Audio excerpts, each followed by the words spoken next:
সারা দিন ধরে বাইরে ঝমঝমিয়ে বৃষ্টি। বর্ষাকালে বৃষ্টি হয় কিন্তু একটানা 10 দিন বৃষ্টি হয়ে যাচ্ছে। আর এই যে একটা রুমালের প্যাকেট চলে এসেছে বরের, নতুন বক্স ভেঙেই একটা রুমাল আমি দখল করে নিয়েছি। আর এই রুমাল দিয়ে বসে পড়েছি আমার অস্ত্রশস্ত্র নিয়ে। অনেকে এই ভিডিওটা দেখে বলবেন, নেই কাজ তো খইবাজ। আচ্ছা আপনারা বলুন তো, সারাদিনে কম করে 1.5 থেকে 2 ঘন্টা আপনারা ফোন নিয়ে ঘাঁটেন। মাঝে মাঝে এমন একটা দিন আসে যে দিনগুলোতে এইটুকু টাইম ফোন ঘাঁটতে ভালো লাগে না, খুব বিরক্ত লাগে। তখন আমার এই পুরনো ভালো লাগার কাজ, সব সেলাই ফোড়াই, এটা আজকের নয়, বহুদিনের আমার পুরনো অভ্যাস। কিছু জিনিস পেলেই সেখানে সুতো টুতো নিয়ে ডিজাইন করতে বসে যাই। আসল কথা কি বলুন তো, ছোটোবেলায় যখন এগুলো করার কথা ছিল তখন কিন্তু মন দিয়ে করিনি। স্কুলে যখন সে ক্লাস চলতো তখন কিন্তু মন দিয়ে এই কাজগুলো শিখিনি। আর পরে এই সেলাইগুলোই খুব ভালো লাগতো। তখন কিন্তু এতটা মনে ছিল না কীভাবে বা কোন সেলাইয়ের কী নাম, সেগুলো কিন্তু সেরকমভাবে আর মনে পড়তো না। শুধু মনে পড়তো কোনটা কীভাবে করা যায়, আর তখনই এগুলো করতাম। বিয়ের অনেক আগের কথা, তখনও কিন্তু আমি আমার বরকে এইরকম সব রুমালে সেলাই করে গিফট দিতাম। এগুলো আমার ভালো লাগতো। জানি না সবাই পছন্দ করে কি না। আমার ছোটো থেকে একটা জিনিস শিখেছি যে বন্ধুদের নাকি রুমাল গিফট করলে বন্ধুত্ব বাড়ে।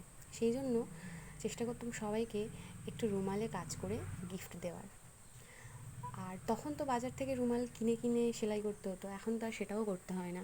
যে বরের নতুন নতুন রুমালের প্যাকেটগুলো এলে সেখান থেকে ভালো ভালো রুমালগুলোকে বের করে নিয়ে সেগুলোর উপরে ডিজাইন করে দিই।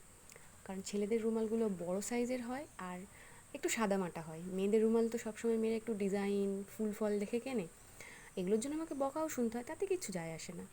আমার তো এগুলো করতে ভালোই লাগে। আর অবসর সময়ে বেশি ফোন ঘাঁটার থেকে কিছু কাজকর্ম করা ভালো, কারণ সবসময় ফোন ঘাঁটতে বিরক্তই লাগে। ফেসবুকে যারা প্রফেশনাল মোড অন করেছেন তাদের তো নির্দিষ্ট সময় ধরেই ফোন ঘাঁটতে হয়, কারণ প্রফেশনাল মোড অন করার পরে তো ফোনটার উপরে ফোকাস দিতে হয়, ভিডিও দেখতে হয়, নিজের ভিডিওর ওপরে কন্টেন্টের ওপরে জোর দিতে হয়, এছাড়া অনেক কাজ আছে। আর আপনারা তো খুব ভালো করেই জানেন যে একটা ভিডিও তৈরি করতে, সেটাকে এডিট করতে এবং তারপরে পোস্ট করতে অনেকখানি সময় লাগে।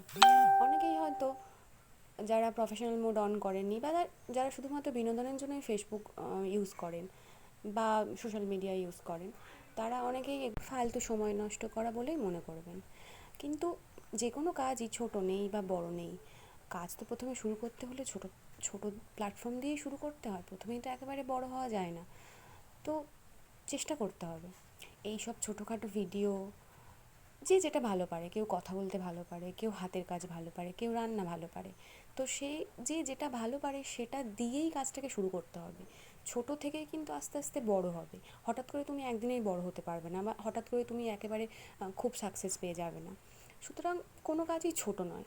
যারা এইসব কাজ নিয়ে নিন্দে করেন, ভালো চোখে দেখেন না, তাদের জন্য একটাই কথা, আপনি চুপচাপ দেখে যান, ভালো না লাগে আপনি এড়িয়ে যান, কিন্তু অন্য বদনাম